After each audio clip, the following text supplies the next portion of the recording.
মুহাম্মদ সাল্লাল্লাহু আলাইহি ওয়াসাল্লাম ভবিষ্যৎবাণী করেছেন যে কিয়ামতের আগে মসিহ দাজ্জাল এই পৃথিবীতে আসবে। এর অনেক পূর্ব লক্ষণও আছে, আর তিনি বলেছেন যে তার আগে সব নবীকেই এই দাজ্জাল আর তার হত্যাকারী সম্পর্কে জানানো হয়েছে। আমরা কোনো বিপদে পড়ি, আমরা তখন বলি তাওয়াক্কালতু আল্লাহ। এখন এই অবস্থার পরিপ্রেক্ষিতে আমরা কি ইন্স্যুরেন্স করতে পারি? একটা হাদিস বলছে যে আবু বকর তার সব সম্পদ দান করেছিলেন সদকা হিসেবে। এখন সদকা হিসেবে কি পরিমাণ দান করা যাবে? আসসালামু আলাইকুম প্রিয় দর্শক, ডাক্তার জাকির নায়েকের এই প্রশ্ন উত্তর পর্বটিতে ডাক্তার জাকির নায়েককে প্রশ্নতে ঘিরে ধরেছেন। হ্যাঁ প্রিয় দর্শক, এই ভিডিওটি সম্পূর্ণ দেখলে আপনার ইসলাম ধর্ম প্রতি ভালোবাসা বেড়ে যাবে। হিন্দু ভাইয়ের এই ভিডিওটি সম্পূর্ণ দেখলে তারা ইসলাম ধর্ম গ্রহণ করতে বাধ্য হবেন। হ্যাঁ প্রিয় দর্শক, ডাক্তার জাকির নায়েককে একের পর এক আমাদের নবীজিকে নিয়ে, আমাদের ইসলাম ধর্মকে নিয়ে কিন্তু প্রশ্ন করে যাচ্ছেন। ডাক্তার জাকির নায়েক কিন্তু একের পর এক উত্তর দিয়ে যাচ্ছেন। হ্যাঁ প্রিয় দর্শক, এই ভিডিওটিতে আপনার সম্পূর্ণ দেখলে আপনার ইসলাম ধর্ম প্রতি আগ্রহ বেড়ে যাবে, আপনার ইসলাম ধর্ম প্রতি ভালোবাসা বেড়ে যাবে, এটা গ্যারান্টি দিয়ে বলতে পারি। হিন্দু ভাইয়ের এই সম্পূর্ণ দেখলে তারা ইসলাম ধর্ম গ্রহণ করতে বাধ্য হবেন। হ্যাঁ প্রিয় দর্শক, ডাক্তার জাকির নায়েকের এই প্রশ্ন উত্তর পর্বটি খুবই গুরুত্বপূর্ণ হতে যাচ্ছে, খুবই ইন্টারেস্টিং হতে যাচ্ছে। এই ভিডিওটি সম্পূর্ণ অতি অবশ্যই মুসলিম ভাইরা দেখবেন, আপনার ঈমান জেগে যাবে। হ্যাঁ প্রিয় দর্শক, আপনার ইসলাম ধর্ম প্রতি ঈমান জেগে যাবে। তো ডাক্তার জাকির নায়েককে কী প্রশ্ন করা হয়েছিল এই প্রশ্ন উত্তর পর্ব ভিডিওটিতে সম্পূর্ণ না টেনে কিন্তু লাস্ট পর্যন্ত দেখার অনুরোধ রইল। তো ভিডিওটি শুরু করার আগে আপনার যদি এরকম এক ইসলামিক পর্যায়ে ভিডিও দেখতে চান তো অবশ্যই কিন্তু আমাদের আল্লাহ আস্তা চ্যানেলটিকে সাবস্ক্রাইব করে দেবেন। তো চলুন আমরা ডাক্তার জাকির নায়েকের সেই প্রশ্ন উত্তর পর্বটি দেখে আসি। ডাক্তার জাকির নায়েককে এমন কী প্রশ্ন করা হয়েছিল যে আপনাদের ইসলাম ধর্ম প্রতি ভালোবাসা বেড়ে যাবে ও হিন্দু ভাইরা দেখলে কিন্তু তারা ইসলাম ধর্ম গ্রহণ করতে বাধ্য হবেন। চলুন আমরা ডাক্তার জাকির নায়েকের সেই প্রশ্ন উত্তর পর্ব ভিডিওটি দেখে আসি। মুহাম্মদ সাল্লাল্লাহু আলাইহি ওয়াসাল্লাম ভবিষ্যৎবাণী করেছেন যে কিয়ামতের আগে মসিহ দাজ্জাল এই পৃথিবীতে আসবে। এর অনেক পূর্ব লক্ষণও আছে, আর তিনি বলেছেন যে তার আগে সব নবীকেই এই দাজ্জাল আর তার হত্যাকারী সম্পর্কে জানানো হয়েছে। আর আপনি বললেন মুহাম্মদ মুস্তাফা সাল্লাল্লাহু আলাইহি সাল্লাম হলেন শেষ নবী। আমিও একমত যে মুহাম্মদ মুস্তাফা সাল্লাল্লাহু আলাইহি সাল্লাম খাতিমুন নবিয়্যিন। যীশু খ্রিস্ট এই পৃথিবীতে আসবেন, আল্লাহ তাকে পাঠাবেন। আল্লাহ যাকে পাঠান তাকে আরবিতে বলা হয় রাসূল, কারণ এই শব্দটা এসেছে আরসালা থেকে, আরসাল। তাহলে আল্লাহ যাকে পাঠান আমরা তাকেই বলি রাসূল। আর আপনি বিভিন্ন লেকচারে বলেছেন, আর আজকেও বললেন যে মুহাম্মদ সাল্লাল্লাহু আলাইহি সাল্লাম হলেন শেষ রাসূল। আমি এই ব্যাপারটাতে একমত নই, কারণ ইসলাম ধর্ম অনুযায়ী শেষ রাসূল হলেন ঈসা মসিহ আলাইহিস সালাম, কিন্তু তিনি শেষ নবী না, কারণ পবিত্র কোরআনেও তার এই অবস্থান সম্পর্কে বলা আছে। আর কোরআনের কথা অনুযায়ী আমরা বলতে পারি যে যীশু খ্রিস্ট হলেন শেষ রাসূল। আর তবে মুহাম্মদ মুস্তাফা সাল্লাল্লাহু আলাইহি সাল্লামের পর আর কোনো নবী আসবেন না। আর আল্লাহ তার রাসূল মনোনীত করেন ফেরেশতা আর মানুষদের মধ্যে থেকে, এটা বলা আছে কোরআনের সূরা হাজের ৭৫ নম্বর আয়াতে। তাহলে মালাইকুল মউতকেও বলা হয়েছে রাসূল, পবিত্র কোরআনেই এ কথা বলা হয়েছে। তাহলে কোরআনের কথা অনুযায়ী ফেরেশতারাও রাসূল, মানুষও রাসূল। এখন আমরা এই রাসূলদের মানব, কারণ কোরআন বলছে যে রাসূলকে মানে না সে কাফের। তাহলে যীশু খ্রিস্ট দ্বিতীয়বার যখন আসবেন তিনি মুসলিম হয়ে আসবেন। আমি হায়দ্রাবাদ থেকে এসেছি, আমার নাম মওদুদ আহমেদ খান। আমি দাজ্জালের বিষয়টা নিয়ে গবেষণা করছি। এছাড়াও আমি আপনাকে একটা অনুরোধ করব যে আপনি দাজ্জালের উপর একটা বই লেখেন। এছাড়াও সেখানে আপনি যীশু খ্রিস্টের দ্বিতীয়বার আসা সম্পর্কেও লিখবেন, যে বাইবেল, বেদ আর পুরাণ এই সমস্ত জায়গায় দাজ্জাল আর যীশু খ্রিস্টের সম্পর্কে কি বলা হয়েছে। প্লিজ প্লিজ এই বইটা লেখেন। আপনি এবার থামলে আমি উত্তরটা দিতে পারি। ভাই ছোট্ট একটা লেকচার দিলেন, আর সেখানে তার প্রশ্নটা ছিল যে দাজ্জাল আসবে, তারপর নিহত হবে, আর আমিও এ ব্যাপারে একমত। আপনি যে পয়েন্টটাতে আপত্তি জানালেন, আমি আমার বিভিন্ন লেকচারেও বলেছি মুহাম্মদ সাল্লাল্লাহু আলাইহি সাল্লাম শেষ রাসূল, শেষ নবী অনেকবার। আপনি বলছেন যীশু খ্রিস্ট আবার পৃথিবীতে আসবেন, আমরাও সেটা মানি। তবে যেহেতু তিনি আবার আসবেন, তিনি নাকি শেষ রাসূল, কোরআন এবং হাদিস নাকি তাই বলছে। আপনার মতে ইসলাম অনুযায়ী ঈসা আলাইহিস সালাম নাকি শেষ রাসূল? আমাকে মাত্র একটা আয়াত দেখান কোরআনের যে কোনো সূরায় যেটা বলছে ঈসা আলাইহিস সালাম শেষ রাসূল, একটাও পাবেন না। আমি চ্যালেঞ্জ করছি। ১ নম্বর পয়েন্ট, কোরআন এবং হাদিসে কোথাও বলা হয়নি যে ঈসা আলাইহিস সালাম হলেন শেষ রাসূল। আমি এটা মানি যে কোরআনে অনেক জায়গায় বলা হয়েছে, এছাড়াও ৭০টা সহিহ হাদিস বলছে যে ঈসা আলাইহিস সালাম আবার পৃথিবীতে আসবেন। আপনি বললেন যে ইসলাম ধর্ম অনুযায়ী ঈসা আলাইহিস সালাম হলেন শেষ রাসূল, এটা সম্পূর্ণ ভুল। কোরআন এবং হাদিস কোথাও বলছে না যে ঈসা আলাইহিস সালাম হলেন শেষ রাসূল। কোরআন বলছে ঈসা আলাইহিস সালাম আল্লাহর একজন রাসূল, তিনি আবার এই পৃথিবীতে আসবেন। এছাড়াও 70টা সহিহ হাদিস বলছে যে ঈসা আলাইহিস সালাম আবার আসবেন। আপনি এখানে এ আর বি যোগ করে সেটাকে সি বানাচ্ছেন, এটা হচ্ছে আপনার ভুল ধারণা। আমি ব্যাখ্যা করে বলছি ইনশাআল্লাহ। কোরআনের কোনো আয়াত পরস্পর বিরোধী নয়। পবিত্র কোরআনের সূরা নিসার 82 নম্বর আয়াতে বলা হয়েছে, আফালা ইয়াতাদাব্বারুনাল কুরআন ওয়ালাউ কানা মিন ইনদি গায়রিল্লাহ লাওয়াজাদু ফি ইখতিলাফান কাসীরা। তবে কি তারা কোরআন সম্পর্কে অনুধাবন করে না? এটা যদি আল্লাহ ব্যতীত অন্য কারো কাছ থেকে আসতো, এতে অনেক অসঙ্গতি থাকতো, তাহলে কোরআনের আয়াতগুলো কখনো পরস্পর বিরোধী হবে না। আল্লাহ পবিত্র কোরআনের সূরা আহজাবের 40 নম্বর আয়াতে উল্লেখ করেছেন, মা কানা মুহাম্মাদুন আবা আহাদিম মির রিজালিকুম ওয়ালাকিন রাসূলুল্লাহ ওয়া খাতামুন নবিয়্যিন ওয়া কানা আল্লাহু বিকুল্লি শাইইন আলিমা। যে মুহাম্মদ সাল্লাল্লাহু আলাইহি সাল্লাম তোমাদের মধ্যে কোনো পুরুষের পিতা নন, বরং সে হলো আল্লাহর রাসূল, রাসূলুল্লাহ, এবং সে হলো খাতিমুন নবী, তিনি হলেন সর্বশেষ নবী। নিশ্চয়ই আল্লাহ সকল বিষয়ে সবকিছু জানেন। অনেকে অবশ্য নবী এবং রাসূল শব্দ দুটোর অর্থ জানে না বলে গুলিয়ে ফেলে। ভাই বললেন, রাসূল শব্দটার অর্থ কি? প্রশ্ন।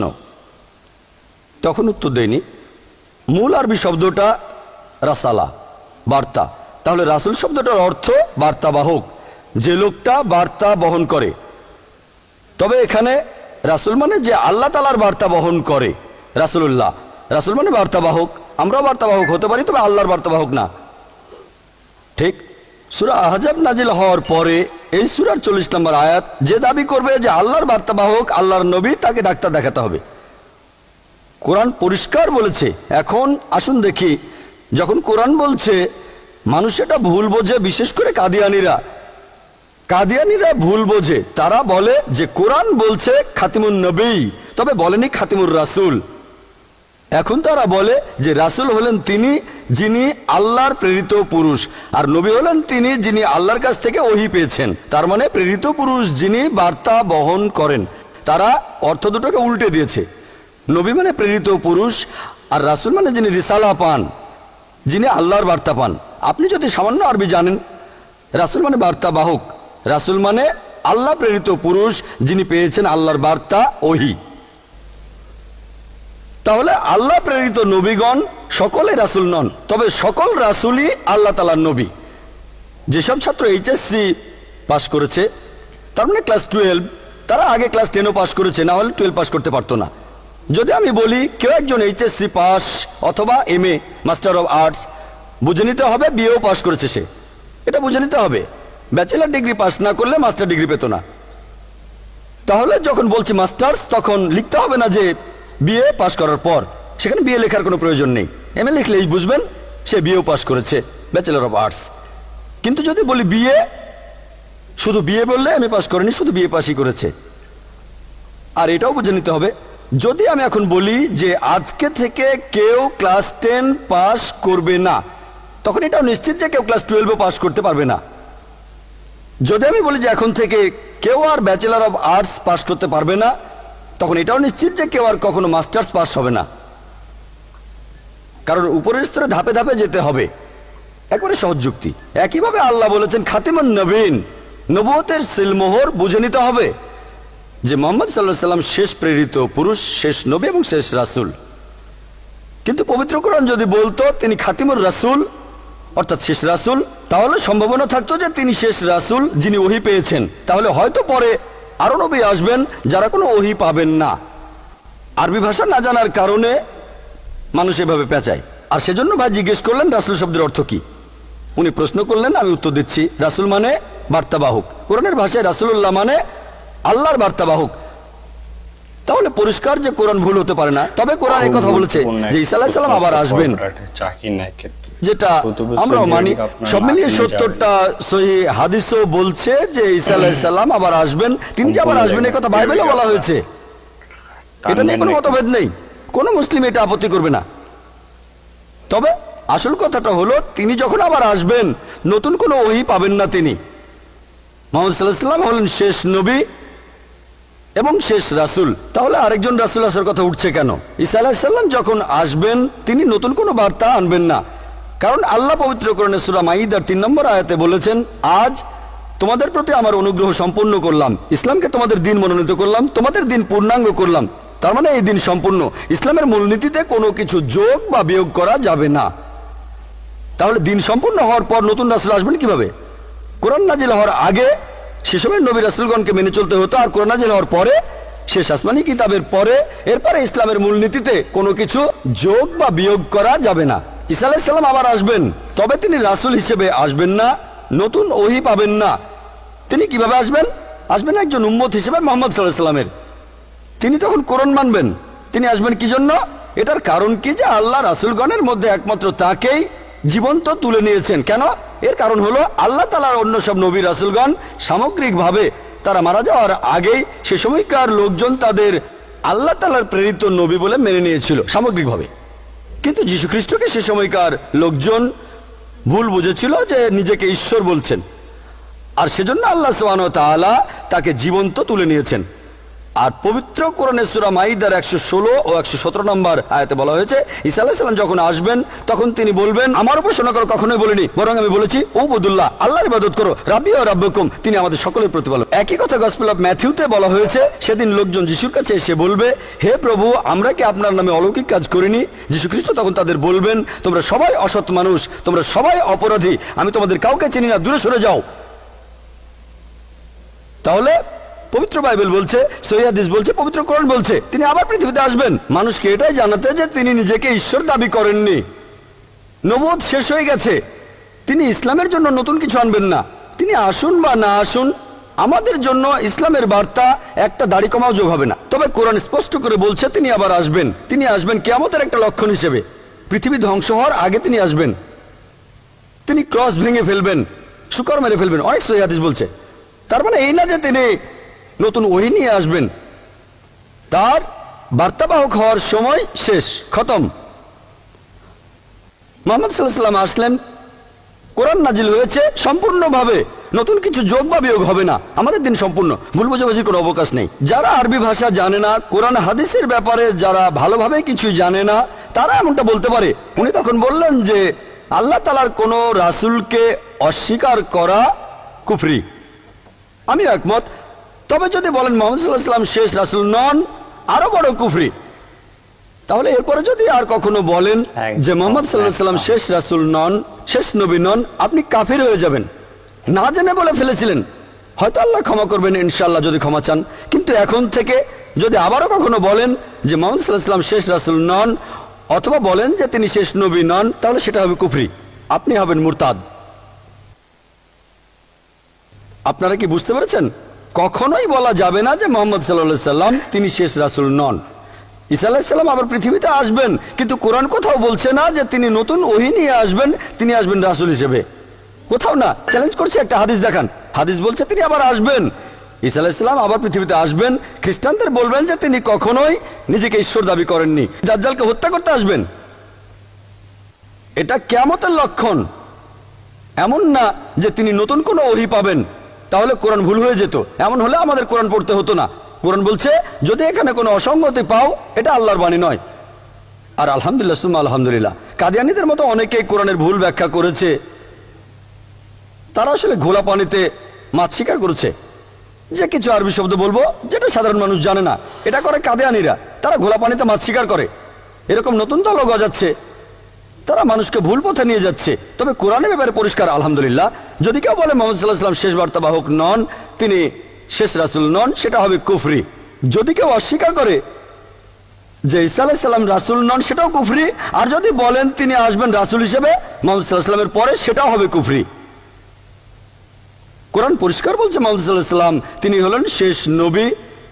সূরা আহজাবের 40 নম্বর আয়াতে এটা বলা হয়েছে। আপনি কি আর কোনো প্রশ্ন করবেন? দয়া করে সংক্ষেপে বলেন। প্রশ্ন করতে এসে তো এই লম্বা লেকচার দিয়ে ফেলছেন। আল্লাহ বলেছেন যে তিনি রাসূল মনোনীত করেন ফেরেশতা ও মানুষদের মধ্যে থেকে। আল্লাহ বলেছেন খাতিমুন নাবিয়িন, যিনি বার্তা বহন করেন। নাবা, এটা এসেছে আরবি শব্দ নাবা থেকে, বার্তা। এখান থেকেই নবী শব্দটা এসেছে। তাহলে আপনার কি মনে হয় আল্লাহ যখন বলেছেন খাতিমুন নাবিয়িন, তাহলে কি ফেরেশতারাও বাতিল হয়ে গেলেন? তারা আর আল্লাহর আদেশ মানবেন না? মালাইকার মওতও থাকবেন না? আর একটা জিনিস, হ্যাঁ ব্যাস এখানে শেষ করেন। প্রশ্ন করার জন্য আপনাকে অনেক সময় দেওয়া হয়েছে, খুব ভালো। ভাইয়ের কোরআন বুঝতে একটু সমস্যা হচ্ছে।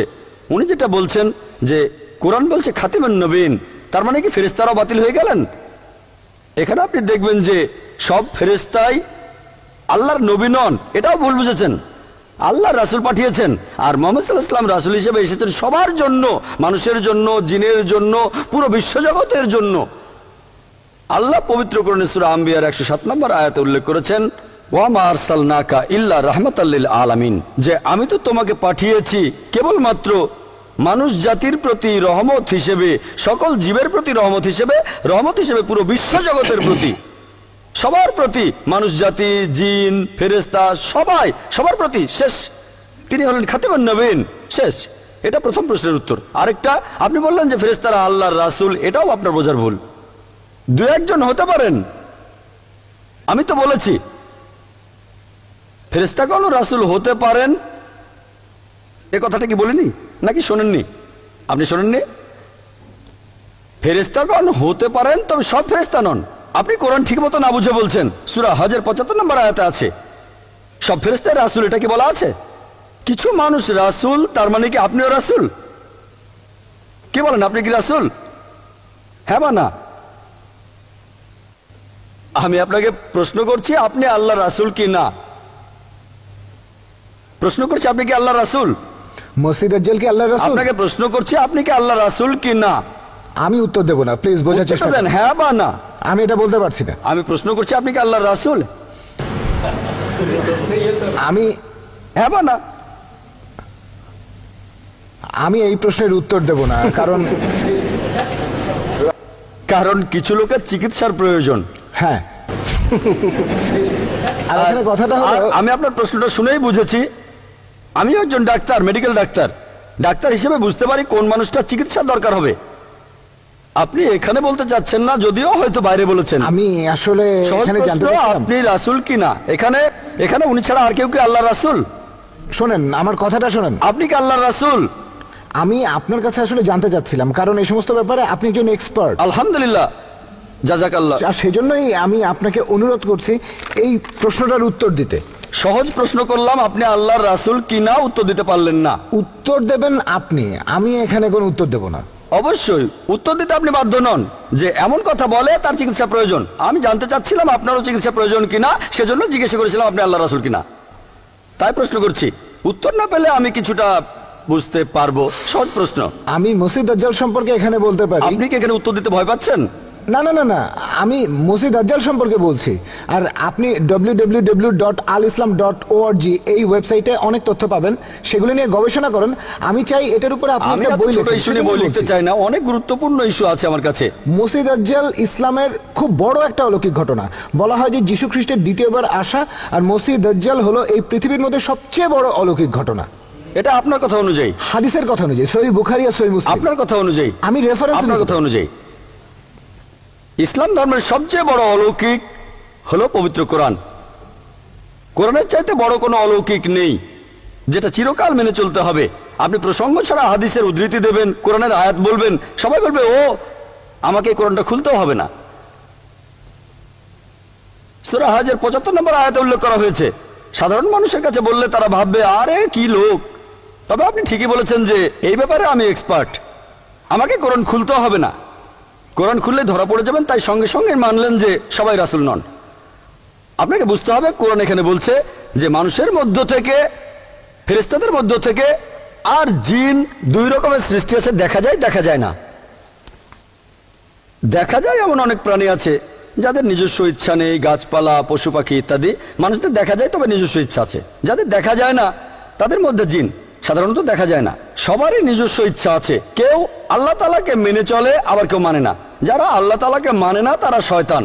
সূরা নাস বলছে কুল আউযু বিরাব্বিন নাস মালিকিন নাস ইলাহিন নাস মিন শাররিল ওয়াসওয়াসিল খান্নাস আল্লাযী ইউওয়াসওয়িসু ফি সুদুরিন নাস মিনাল জিন্নাতি ওয়ান নাস। তার হাত থেকে রক্ষা করো যে কুমন্ত্রণ দেয় মানুষের অন্তরে, তাদের মধ্যে রয়েছে মানুষ ও জিন। তার মানে শয়তান রয়েছে মানুষ আর জিনের মধ্যে। যে শয়তানদের দেখা যায় তারা হলো মানুষ। আমাদের মধ্যে কারা সেটা বলতে চাচ্ছি না। যে শয়তানদের দেখা যায় না তারা হলো জিন। একইভাবে আল্লাহর প্রেরিত রাসূলদের মধ্যে রয়েছেন মানুষ আর ফেরেশতা। মানুষ আর জিনের মধ্যে শয়তান আছে বললেই যেমন সব মানুষ আর জিনই শয়তান হয়ে যায় না, কেউ কেউ একইভাবে আল্লাহ তাআলা মানুষদের মধ্য থেকে বেছে নেন তার রাসূল হিসেবে। তিনি বাঁচতে পারেন কোটি কোটি মানুষের মধ্যে থেকে কয়েকজনকে। তার মানে এই না যে সব মানুষই রাসূল। আল্লাহ তাআলা কিছু ফেরেশতাকে দিয়ে ওহী পাঠিয়েছেন, তার মানে এই না যে সব ফেরেশতাই রাসূল। জিনদের নিজস্ব ইচ্ছা আছে। ফেরেশতাদের নিজস্ব ইচ্ছা নেই। ফেরেশতা হলো আলাদা সৃষ্টি, ফেরেশতারা একেবারে পুরোপুরি আলাদা সৃষ্টি। যেমন জিবরাইল আলাইহিস সালাম, তার দায়িত্ব ছিল ওহী পৌঁছে দেয়া রাসূলদের কাছে। ফেরেশতাগণ সম্পূর্ণভাবে আলাদা জাতের সৃষ্টি। এখন জিনদের মধ্যে সবার স্বাধীন ইচ্ছা আছে, কেউ আল্লাহকে মানে কেউ মানে না। যারা আল্লাহ তাআলাকে মেনে চলে তারা উপরের স্তরে যায়, যারা আল্লাহ তাআলাকে মানে না তারা শয়তান হয়ে যায়। তাহলে আল্লাহ পরিষ্কারভাবে বলেছেন যে নতুন কোন রাসূল আসবেন না। এখন নতুন কোন রাসূল আসবেন না।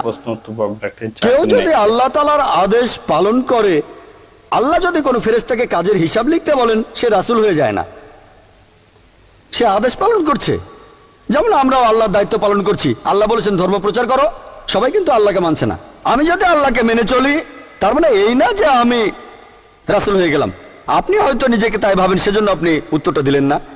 যেহেতু আমি আল্লাহর আদেশগুলো মানছি, সেজন্য আল্লাহর রাসূল হয়ে যাব না, আমি হব মুসলিম। মুসলিম মানে যে আল্লাহর কাছে নিজের ইচ্ছাকে সমর্পণ করে। কেউ যদি আল্লাহ তাআলার কাছে আত্মসমর্পণ করে, তাকে বলা হয় মুসলিম, তাকে কিন্তু রাসূল বলা হয় না। নবী এবং রাসূলের সংজ্ঞাটাই ভুল দিয়েছেন। আমি জানি না আপনার দেয়া ইসলাম আর মুসলিমের সংজ্ঞাটা ভুল কিনা। তাহলে মুসলিম হলো সেই লোক যে আল্লাহ তাআলার আদেশ মেনে চলেন। আশা করি উত্তরটা পেয়েছেন। আসসালামু আলাইকুম ওয়া রাহমাতুল্লাহি ওয়া বারাকাতুহু। ভাই, আমার প্রশ্নটা হলো, আমরা সবাই নিয়তিতে বিশ্বাস করি আল্লাহ তাআলা আমাদের জীবন দিয়েছেন, আমাদের রক্ষাও করবেন। আমি শুনেছি যে একটা হাদিস বলছে যে নবীজি মুহাম্মদ সাল্লাল্লাহু আলাইহি সাল্লাম 1 বছরের খাবার মজুদ রাখতেন। এছাড়াও যদি আমরা কোনো বিপদে পড়ি, আমরা তখন বলি তাওয়াক্কালতু আল্লাহ। এখন এই অবস্থার পরিপ্রেক্ষিতে আমরা কি ইন্স্যুরেন্স করতে পারি? ভাই বললেন যে নবীজি খাবার মজুদ রাখতেন, আর আল্লাহ বলেছেন তাওয়াক্কাল্লাহ, আল্লাহর উপর বিশ্বাস রাখো। এখন ইন্স্যুরেন্স করা যাবে কিনা? দেখেন, হাদিস আর কোরআনে অনেকবার বলা হয়েছে আল্লাহর উপর বিশ্বাস রাখো, আল্লাহর উপর বিশ্বাস রাখো, তবে উটটাকেও বেঁধে রাখো। বিশ্বাস রাখো তবে উটটাকেও বাঁধো। তার মানে নিজের দরজা খোলা রেখে বলবেন না যে চোর আসবে না। ভরসা করবো তবে উটটাকেও বাঁধো। যদি জানেন জায়গাটা খারাপ, চুরি হওয়ার সম্ভাবনা আছে, মুসলিম হিসেবে আপনার দায়িত্ব হলো দরজা আটকে রাখা। যদি আরবের সেই সোনালী অতীতে বাস করতেন, যখন চুরি করার কেউ সাহস পেত না, কারণ হাত কেটে ফেলা হতো, সেখানে জুয়েলারির দোকান খোলা রাখলেও কোনো সমস্যা ছিল না, কারণ সে আমলে কখনোই চুরি হয়নি। কিন্তু যদি এখানে এই বোম্বেতে বলেন আল্লাহর উপর বিশ্বাস রাখি আর আমি আমার ঘরের দরজা খোলা রাখবো, টাকা বাইরে রাখবো, জুয়েলারির দোকানও খোলা রাখবো, তালা বন্ধ করব না, নবীজি বলেছেন আল্লাহর উপর বিশ্বাস রাখো, উটটাকেও বাঁধো। এবারে আপনার মূল প্রশ্নতে আসি, আমরা ইন্স্যুরেন্স করতে পারবো কিনা। সত্যি বলতে ইন্স্যুরেন্স জিনিসটা ইসলাম ধর্মে হারাম না। ইন্স্যুরেন্স করাটা, আমি জানি অনেকেই বলে ইন্স্যুরেন্স করা হারাম, তবে কোরআনের কোনো আয়াতে কথা বলছে না যে ইন্স্যুরেন্স করাটা হারাম। সেজন্য আমরা যখন দান করব, কমপক্ষে 2.5% দান করব অতিরিক্ত সম্পদ থেকে। এটাই জাকাত। 2.5% জাকাত দেবেন নিসাব লেভেলের পরে। অতিরিক্ত যে সম্পদটা থাকে 85 গ্রাম স্বর্ণের পরে, এটা মিনিমাম। ম্যাক্সিমাম কত? অনেকে বলে 100%। 100% না, ম্যাক্সিমামটা হলো নিজের পরিবারের জন্য সামান্য কিছু রেখে সব দান করেন। আপনি 100% দান করে পরিবার নিয়ে পথে বসবেন, সেটা ঠিক না। তার মানে এই না যে আল্লাহর উপর বিশ্বাস রাখবেন না, নিজের পরিবারের দেখাশোনাও করতে হবে। একইভাবে ইন্স্যুরেন্স, যদি বীমা করেন যে আমার এই সম্পদের ক্ষতি হতে পারে, বীমা করতে চাই, অথবা আমি মারা গেলে আমার পরিবারকে কে দেখবে, ইন্স্যুরেন্সটা করা হারাম না। তবে যেহেতু বেশিরভাগ ইন্স্যুরেন্স কোম্পানিতে রিবার প্রচলনটা রয়ে গেছে, সুদ, এটা হারাম। তাহলে পৃথিবীর বেশিরভাগ ইন্স্যুরেন্স কোম্পানি যেখানে প্রচলিত রয়েছে রিবা, সেটা হারাম। তবে অনেক ইসলামিক ইন্স্যুরেন্স কোম্পানি আছে পাকিস্তানে, মধ্যপ্রাচ্যের দেশগুলোতে, তারা শরিয়া মেনে চলে। আপনি প্রচলিত ইন্স্যুরেন্স কোম্পানিতে কোনো টাকা দিলে তারা কি করবে? টাকাটা ফিক্সড ডিপোজিটে রাখবে, সেখান থেকে তারা পাবে ইন্টারেস্ট। আর যদি দুর্ঘটনা ঘটে, 100 জনের মধ্যে হয়তো 2 জন, তারা 100 জনের টাকা থেকে সুদ নিচ্ছে, হয়তো মাত্র 60%-এর টাকা খরচ হচ্ছে, বাকি 40%-এর টাকা লাভ। আমি একটা উদাহরণ দিলাম। তাহলে ইসলামিক নিয়মে ইন্স্যুরেন্স করা, টাকাটা নিয়ে সেটা খাটায় তারা ইসলামিক বিনিয়োগে, লস প্রফিট শেয়ার করা বা যে কোনো বিনিয়োগ যেটা হারাম না। তাহলে ইন্স্যুরেন্স করাটা হারাম না, তবে যে ইন্স্যুরেন্সে রিবা আছে সেটা হারাম। তাহলে পাকিস্তানে, মধ্যপ্রাচ্যের দেশগুলোতে অনেক ইন্স্যুরেন্স কোম্পানি আছে যারা কাজ করে ইসলামিক শরিয়া মেনে। আপনি তাদের কাছে টাকা দিচ্ছেন, সেটা তারা বিনিয়োগ করছে ইসলামিক নিয়মে। যদি কোনো দুর্ঘটনা হয়, তারা সেই টাকা দেয় ইসলামিক নিয়মে, যে লাভ হয়েছে সেখান থেকে। তাহলে ইন্স্যুরেন্স করা হারাম না, তবে রিবা প্রচলিত আছে এমন কোথাও ইন্স্যুরেন্স করাটা হারাম। আশা করি উত্তরটা পেয়েছেন। হ্যাঁ ভাই। আসসালামু আলাইকুম। ওয়ালাইকুম আসসালাম। যদি কেউ কোনো ইসলামী ব্যাংক থেকে লোন নিতে চায় অথবা কোনো ইসলামী ব্যাংকের মাধ্যমে মুরাবা সিস্টেমে যদি কোনো মেশিন কিনতে চায়, 1 বছর পরে কাস্টমার যখন টাকা ফেরত দেয় তখন সেই ব্যাংক সাধারণত সেটার জন্য একটা ফি চার্জ করে লাভ হিসাবে, যেটা পরিমাণের দিক থেকে ইন্টারেস্ট বা সুদের সমান, যেটা প্রচলিত ব্যাংকগুলো চার্জ করে। আর শেখ তাকি ওসমানীও বলেছেন এর অনুমতি আছে। তিনি উদাহরণ দিয়েছেন যে 2 ভাই, তাদের 2টি দোকান, একজন মদ বেচে আর একজন বেচে ইসলামী বই। এখন সেই ইসলামিক লোকটি যদি লাভ করতে চায় তার মতো যে ইসলামিক না, তাহলে সে কি করতে পারবে? ভাই প্রশ্ন করলেন যে ইসলামী কোনো ব্যাংকে আপনি শুধু মুরাবা সিস্টেমের কথা বললেন, এছাড়াও আরও আছে যেমন মুশারাকা, মুদারাবা। মুশারাকা লস প্রফিট শেয়ার করা হয়। এখন মুরাবা সিস্টেমে ব্যাপারটা এমন যে কোনো একজন লোক মেশিন কিনতে চায়, সেটার দাম হয়তো $1 লক্ষ বা $1 লক্ষ। কাস্টমার ব্যাংকে বলল আপনারা মেশিনটা কিনেন, আমি টাকা ফেরত দেবো 6 মাস বা 1 বছর পরে। তখন ইসলামিক ব্যাংক বলবে ঠিক আছে, আমরা আপনার হয়ে মেশিনটা কিনবো, আপনি টাকা দেবেন 6 মাস পরে বা 1 বছর পরে, তবে আমাদের কিছু লাভ দিতে হবে। একইভাবে কোনো প্রচলিত ব্যাংকে গেলে যদি কাস্টমার কোনো সাধারণ ব্যাংকে যান আর তিনি বলেন আমি লোন চাই, আমি একটা মেশিন কিনতে চাই, এই লোনের টাকা দিয়ে আমি $1 লাখ বা $1 লাখ লোন চাই, এই টাকাটা ফেরত দেবো 1 বছর পরে, ব্যাংক তখন চার্জ করে ইন্টারেস্ট। দেশটার উপর নির্ভর করে হতে পারে 6%, 7% বা 8%। যে সমস্ত দেশে মুদ্রাস্ফীতির হার খুব কম সেখানে হয়তো 2, 3 বা 4%, বেশি হলে 10 বা 12, দেশটার উপর নির্ভর করে। তাহলে এই প্রচলিত ব্যাংকগুলো চার্জ করে একটা ইন্টারেস্ট রেট। 1 বছর পরে দিলে আমি চার্জ করবো এক্সট্রা আরো 6 বা 8 বা 10%। আর ইন্টারেস্টের ব্যাপারে সবাই একমত যে এটা হারাম। এখন দেখবেন কিছু কিছু ইসলামিক ব্যাংকে বা অনেক ইসলামিক ব্যাংকে, ভাই যে প্রশ্নটা করলেন, যদি তারা প্রফিট চার্জ করে, শুধু শব্দটা আলাদা, ইন্টারেস্টের বদলে তারা বলছে প্রফিট, যে আমরা প্রফিট নেব 8% অথবা 10%, এভাবে ব্যাংক চার্জ করছে 10% ইন্টারেস্ট। মেশিনের জন্য যে $1 লাখ লোন নেওয়া হয়েছে, প্রচলিত ব্যাংকগুলো বলবে যে 1 বছর পরে আমাকে $1,10,000 দেবেন, $1,10,000 দেবেন। এখন ইসলামিক ব্যাংক সেই একই দেশের মধ্যে তারা এখানে বলবে আমরা আপনার ওই মেশিনটা কিনবো, 1 বছর পরে যখন টাকাটা ফেরত দেবেন, অথবা মেশিন কিনতে টাকা লোন দিলাম, আমরা চাই 10% প্রফিট দেবেন। প্রফিট বা লাভ ইসলামে এটার অনুমতি আছে। কিন্তু এখানে প্রশ্নটা হলো ইসলামিক ব্যাংকগুলো যে প্রফিট নিচ্ছে এটার পরিমাণ তারা ঠিক করছে প্রচলিত ব্যাংকগুলোর ইন্টারেস্টের রেটের সাথে মিলিয়ে, এটার অনুমতি আছে কিনা, এটাই হচ্ছে প্রশ্ন। এছাড়াও আপনি বললেন যে শেখ তাকি ওসমানী, তিনি ইসলামিক অর্থনৈতিক ব্যবস্থা এবং ইসলামিক ব্যাংকিং এর উপর একজন বিখ্যাত বিশেষজ্ঞ। তিনি উদাহরণ দিয়েছেন যে মনে করেন 2 জন ভাই, তাদের দুজনেরই দোকান আছে, আর সে দোকানে তারা দুজনে ব্যবসা করে। সেখানে 2 ভাইয়ের একজন ইসলামিক, অন্যজন ইসলামিক না। যে ভাই ইসলামিক না সে মদ বিক্রি করে, আর যে ভাই ইসলামিক সে বলে মদ হারাম, তাই আমি মদ বেচবো না, আমি বেচবো ইসলামিক বই। তবে সে বলল আমার ভাই যেমন লাভ করে আমি একই লাভ করব।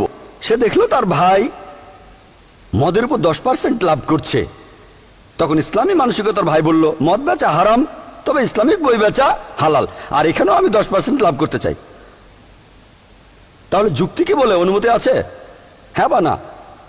হ্যাঁ। আর আমিও মানি যুক্তি বলে যদি কোনো লোক কোনো হারাম কাজ করে সেখানে লাভ করে 10%, কেউ যদি বলে মদ বেচা হারাম, ইসলামিক বই বেচবো, সমস্যা নেই, 10% লাভ করবো, তাতেও সমস্যা নেই। আর এই যুক্তিটা দিয়ে তিনি বলতে চেয়েছেন যে ইসলামী ব্যাংকগুলো যদি নির্দিষ্ট প্রফিট নেয় ইন্টারেস্ট রেটের উপর ভিত্তি করে, যেমন মদ বেচে 10% লাভ করছেন, যা খরচ তার উপর 10% লাভ করছেন, তখন ইসলামী বইয়ের দোকানদারও 10% লাভ করবে, অনুমতি আছে। একইভাবে ইসলামিক ব্যাংকের ক্ষেত্রে নাকি অনুমতি আছে, যেটাতে আমি একমত নই। আমি এটাও জানি যে অনেক ইসলামিক ব্যাংক এভাবে ব্যবসা করে। আরেকটা কথা বলি আপনাদের, আমি তাকি ওসমানীকে শ্রদ্ধা করি, একজন বিখ্যাত বিশেষজ্ঞ। তবে এটাও জানি অনেক ইসলামিক ব্যাংকের বোর্ডেই তিনি মেম্বার আছেন। তিনি নিজেই বলেছেন শুধুমাত্র আমি ওই ইসলামিক ব্যাংকের বোর্ডে আছি বলেই ব্যাপারটা এমন না যে সেই ব্যাংকটা 100% ইসলামিক। তিনি নিজেই বলেছেন এমন কোনো ব্যাংকের কথা জানেন না যেটা 100% ইসলামিক।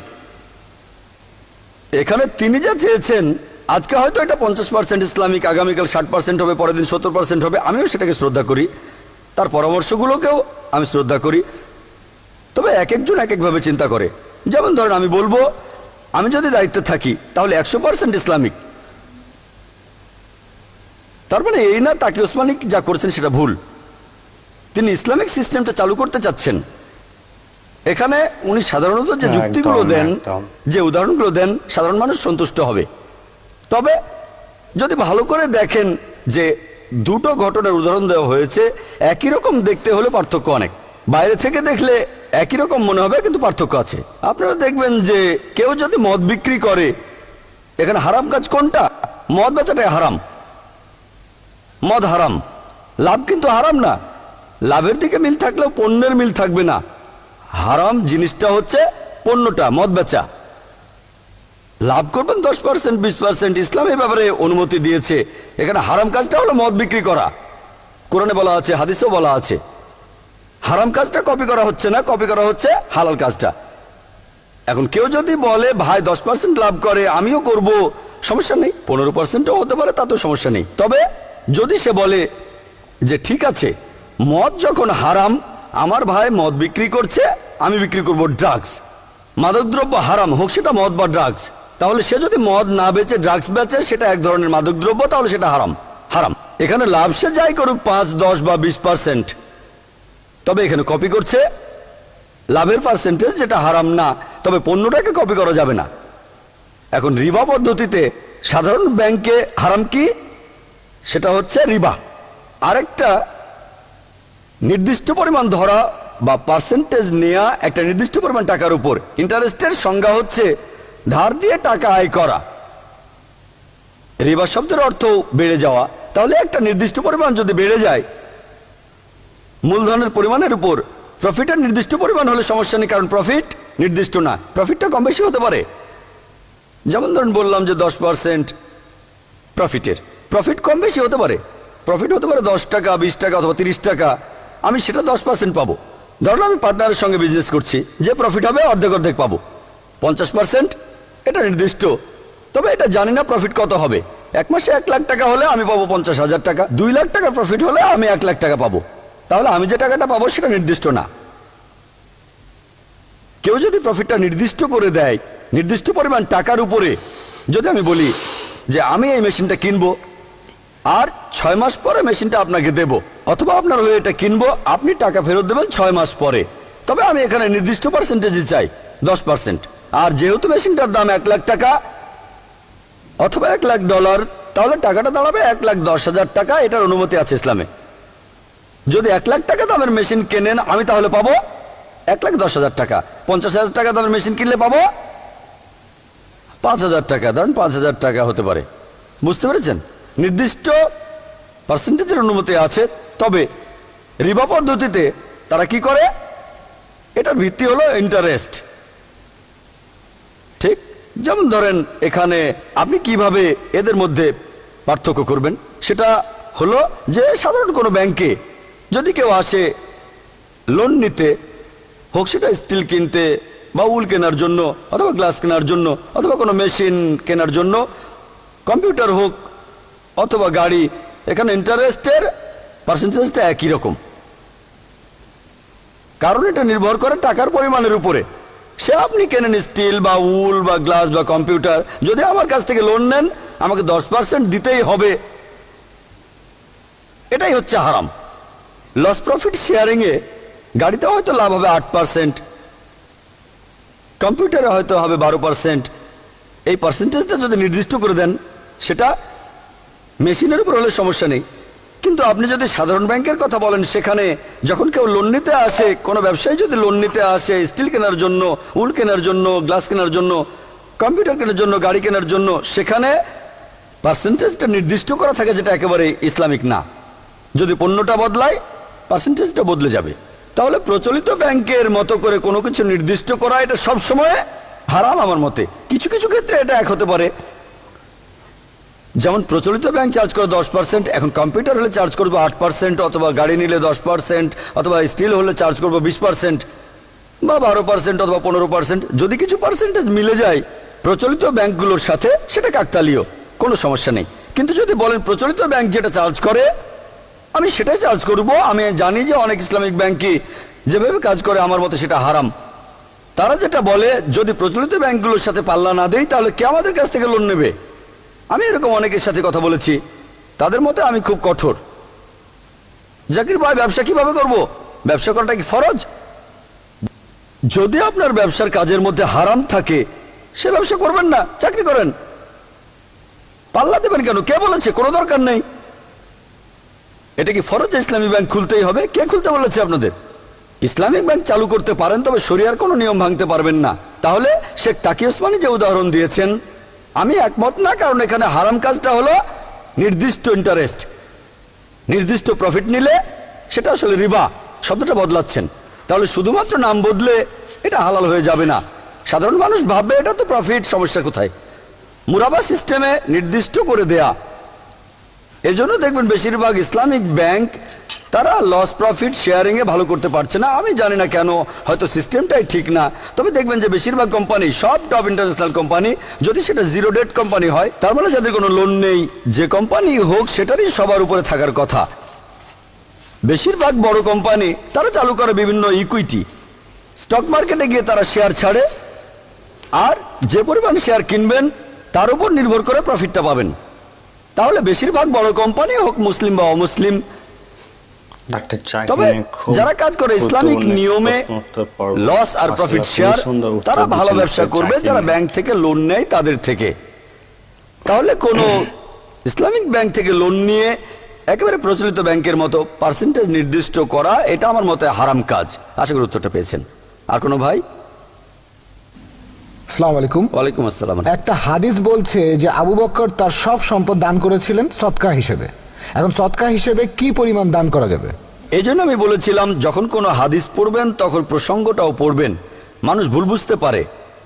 এই হাদিসটা তার ঘরে আর কিছুই ছিল না, কিন্তু বাড়িটা বিক্রি করে দিয়ে তিনি বলেননি যে বাড়িটাও দান করে দিলাম তারপর পরিবার নিয়ে রাস্তায় নেমে গেলাম। এমন করেননি আবু বকর। অনেক মানুষ এই হাদিসটা পড়ে নিজেরাই সিদ্ধান্ত নিয়ে নেয়। তাহলে হাদিসগুলো একটু মনোযোগ দিয়ে দেখতে হবে। আমি বলবো নিজের পরিবার নিয়ে পথে নামবেন না, এটা কি বলিনি? আসল কথা হলো আপনার যা আছে সবকিছু দান করতে পারবেন না, পরিবার নিয়েও পথে নামতে পারবেন না। নিসাব লেভেলে পরে যা থাকে পুরোটা দিতে পারেন, কে বাধা দিচ্ছে? তাহলে হাদিসটা বলছে হযরত ওমর রাদিয়াল্লাহু আনহু বললেন আমি অর্ধেক সম্পত্তি দিয়েছি। তিনি ভেবেছিলেন তিনি বেশি দিয়েছেন, পরিমাণে সবচেয়ে বেশি, টাকার পরিমাণও বেশি। হযরত আবু বকর রাদিয়াল্লাহু আনহু তিনি তার সঞ্চয়ের পুরোটাই দিয়ে দিলেন, কিছুই রাখলেন না। এটা তার সঞ্চয়। তার মানে এই না বাড়ি বেচে দিয়েছেন, জামা কাপড় বেচে দিয়েছেন, তারপর বলেছেন ভালো। আসলে তিনি আল্লাহর উপর বিশ্বাস রেখেছেন এবং রাসূলের উপর। কিন্তু যদি বাড়িটাও বেচে দিতেন, ইসলামে এটার অনুমতি নেই। সাধারণ নিয়মে প্রয়োজন পড়লে আপনি বাড়ি বেচতে পারেন। এখানে আমি সাধারণ নিয়মটার কথা বলছি। ধরেন কেউ বলল, আমি একটা উদাহরণ দিচ্ছি, যে জিহাদ করার জন্য এই জিনিসগুলো দরকার আর এটা আবশ্যিক, ইসলাম বিপন্ন হয়ে পড়েছে, আমি সেজন্য আমার বাড়িটাও বেচে দেব। বুঝতে পারলেন? তবে এখানে স্বাভাবিক নিয়মের কথা বলছি, সেটা জিহাদের জন্য। এমনকি সে সময়েও তিনি বাড়ি বিক্রি করেননি। আর এছাড়াও নবীজি যদি জিহাদের জন্য বলতেন তোমার বাড়িটা বিক্রি করতে হবে, হযরত আবু বকর অবশ্যই বাড়ি বিক্রি করতেন। তবে সেখানে পরিস্থিতিটা ছিল আলাদা। এবারে বলছি দান করার কথা। সেখানে ব্যাপারটা ছিল আল্লাহ এবং রাসূলকে বেশি ভালোবাসবো নিজেদের চাইতে, পরিবারের চাইতে। এভাবে দেখলে বুঝতে পারবেন তখন কোনো সাহাবী বাড়ি বিক্রি করলেও সেটার অনুমতি ছিল। এখানে সাধারণ নিয়মের কথা বলছি। নবীজি বলেছেন আল্লাহর উপর বিশ্বাস রাখো, উটটাকে বেঁধে রাখো। এখানে তো আপনি উট বেঁধে রাখছেন না, এটা সাধারণ নিয়মের কথা। তাহলে যখন কোনো হাদিস পড়বেন, কোরআন পড়বেন, দেখবেন অনেক হাদিস আছে, আর সহি হাদিসগুলো পরস্পর বিরোধী হবে না। অনেকে কোনো একটা হাদিস পড়েই ভেবে না এটাই সব। কিছু হাদিস বলছে নবীজি দয়ালু ছিলেন, মানুষের ভুল শুধরে দিতেন। কিছু হাদিস বলছে তিনি শুধরে দিয়েছেন ভুলগুলো। এখানে বলতে পারি কিভাবে শুধরে দিয়েছেন, পরিস্থিতির উপর নির্ভর করে। কিছু ভুল নবীজি শুধরে দিয়েছেন সঙ্গে সঙ্গে, কিছু পরবর্তীতে পাথর ছুঁড়ে কিছু শুধরে দিয়েছেন, তাহলে পরিস্থিতির উপর নির্ভর করে। এভাবে অনেক সময় মানুষ কোনো হাদিস পড়ে আর বলে যে এটাই নবীজি করেছেন। হ্যাঁ ঠিক আছে, নবীজির অনেকগুলো কাজের একটা। আমি যা বলেছি সেটা ভুল না, আপনার বলা হাদিসটাও ভুল না। আশা করি উত্তরটা পেয়েছেন। তো প্রিয় দর্শক, মার্শাল্লাহ ডাক্তার জাকির নায়েককে এই প্রশ্ন উত্তর পর্ব ভিডিওতে একের পর এক প্রশ্ন করে যাচ্ছিলেন আমাদের নবীজিকে নিয়ে। হ্যাঁ প্রিয় দর্শক, আমাদের ইসলাম ধর্ম নবীজিকে নিয়ে কিন্তু একের পর এক প্রশ্ন করে যাচ্ছিলেন। ডাক্তার জাকির নায়েক কিন্তু মাশাআল্লাহ খুবই সুন্দর ও খুবই অসাধারণভাবে কিন্তু উত্তর দিলেন। হ্যাঁ প্রিয় দর্শক, ডাক্তার জাকির নায়েককে এর জন্য কিন্তু জ্যান্ত কম্পিউটার বলে থাকি। এই ভিডিওটি সম্পূর্ণ যারা দেখছেন ইসলাম ধর্ম প্রতি তাদের ভালোবাসা বেড়ে যাবে। আমাদের নবীজিকে নিয়ে মাশাআল্লাহ খুবই সুন্দর তারা কিন্তু উত্তর করেছিলেন। ডাক্তার জাকির নায়েক মাশাআল্লাহ খুবই সুন্দরভাবে উত্তর দিলেন ডাক্তার জাকির নায়েক। তো প্রিয় দর্শক, এই ভিডিওটি আপনাদের কেমন লাগলো অতি অবশ্যই কমেন্ট বক্সে কমেন্ট করে জানাবেন। আপনারা এটাও বলবেন যে এরকমই ইসলাম প্রশ্ন উত্তর পর্ব পেতে হলে কিন্তু চ্যানেলটিকে আপনারা সাবস্ক্রাইব করবেন। আপনারা কমেন্ট করে জানাবেন আপনারা যদি এরকমই গুরুত্বপূর্ণ তথ্য ইসলাম ধর্ম প্রতি আপনার আগ্রহে থাকেন, তো অতি অবশ্যই কিন্তু আপনারা কমেন্ট বক্সে বলবেন যে এরকমই ইসলামিক প্রশ্ন উত্তর পর্ব আমরা চাই। তো অতি অবশ্যই আমরা এই চ্যানেলে আমরা আপলোড করব। আর হ্যাঁ, এই ভিডিওটিকে আপনার মুসলিম ভাইদেরকে বেশি বেশি করে শেয়ার করে দিবেন, আমাদের মা বোনদেরকে দেখার সুযোগ করে দিবেন। তো দেখা হবে নতুন একটি ভিডিওর সাথে।